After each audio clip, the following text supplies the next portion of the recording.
Hello guys, welcome back to my AC tech channel.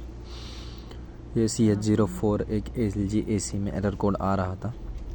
इतना बड़ा error code नहीं है, छोटा ही है। बस AC का पंप और फ्लोट वाल स्विच जो है सो फ्लोट वाल स्विच ख़राब हो गया था। खोल के फ्लोट वाल स्विच नया डाले और एज इट इज़ पैक करके फिर से ऑन किया। मशीन अल्हम्दुलिल्लाह ऐसा चल पड़ा। CH04 सॉल्व हो गया।